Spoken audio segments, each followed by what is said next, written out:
দেশের অন্যতম বৃহৎ আলু উৎপাদনের জেলা মুন্সিগঞ্জে আলু চাষ শুরু হয়েছে। চলতি বছর বাজারে আলুর উচ্চ মূল্য থাকায় আলু চাষ করে আরও লাভবান হওয়ার আশায় গত বছরের তুলনায় এবার অধিক পরিমাণে আলু চাষে ঝুঁকছে কৃষকরা। কুড়িগ্রাম থেকে অনেক অনেক দল হয়ে এসেছি।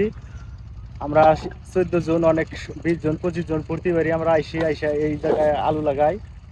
তা এবার যদি বৃষ্টি না হয় তাহলে আল্লাহ বর্তায় আলুর দাম ভালো পাবে গৃহস্থরা। আবার কিনতেও অনেক দামে চড়া কিনছে। আল্লাহ জানি গৃহস্থদের পোষায়া দেয়, সেটাই আমরা আশা করি। বর্ষায় পানি নেমে যাওয়ার পর নভেম্বরের শুরু থেকে জমি পরিষ্কার পরিচ্ছন্নতার কাজ শেষে কৃষকরা এখন আলু আবাদে নেমে পড়ছেন। এখন আলু চাষে যুক্ত হতে বিভিন্ন জেলা থেকে আগত পুরুষ শ্রমিকের তৎপরতা বৃদ্ধি পেয়েছে গ্রাম অঞ্চলগুলিতে। কৃষি বিভাগের তথ্য মতে ইতিমধ্যেই জেলায় প্রায় ৭৩ হেক্টর জমিতে আলু রোপণ সম্পন্ন হয়েছে। এবছর জেলায় ৩৪,৬৫৫ হেক্টর জমিতে আলু আবাদের লক্ষ্যমাত্রা নির্ধারণ করা হয়েছে, যা গত বছর ছিল ৩৪,৩৪৬ হেক্টর জমি। এবছর আলু উৎপাদনের লক্ষ্যমাত্রা নির্ধারণ করা হয়েছে ১০,৪৫,১৯৫ টন।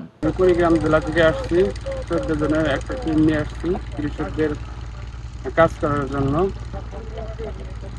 এবার ইনশাল্লাহ আশা করি কৃষকরা ভালো ফসল পাবে।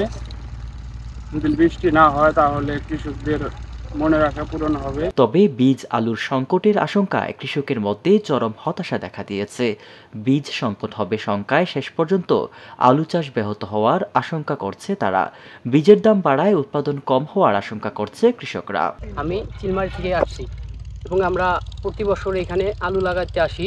এখানে আমরা দেখা যাচ্ছে প্রতিদিন 4 থেকে 5 পাহি জায়গা করে লাগাইতে পারি আমরা, এবং আমাদের সর্বমোট দিন লাগে 40 থেকে 45 দিন লাগতেও পারে। মানে ওয়েদারের সমস্যা হতে পারে। এরকম সমস্যায় যদি আমরা সম্মুখীন হই তাহলে আমরা 40 থেকে 45 দিন যায়। আর যদি কোনো ওয়েদারে কোনো প্রবলেম না হয় তাহলে আমরা 30-32 দিনে শেষ করে যেতে পারি। সরজমিনে গিয়ে দেখা যায় আলু রোপণ করে লাভের আশায় নতুন স্বপ্ন বুনছে কৃষকরা।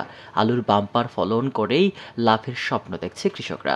সিরাজদিখান উপজেলার কুমারখালী, বালুচর, কালীনগর, বয়রাকাদি সহ বিভিন্ন ইউনিয়নের চরাঞ্চল ও বিভিন্ন উপজেলা জুড়ে আলু রোপণ কাজে কৃষকের ব্যস্ততার দৃশ্য লক্ষ্য করা গেছে। মুন্সিগঞ্জ জেলা কৃষি সম্প্রসারণ অধিদপ্তরের উপপরিচালক বিপ্লব কুমার মহন্ত জানান, এই মৌসুমে জেলায় প্রায় ৩৪,৬৫৫ হেক্টর জমিতে আলু আবাদের লক্ষ্যমাত্রা নির্ধারণ করা হয়েছে।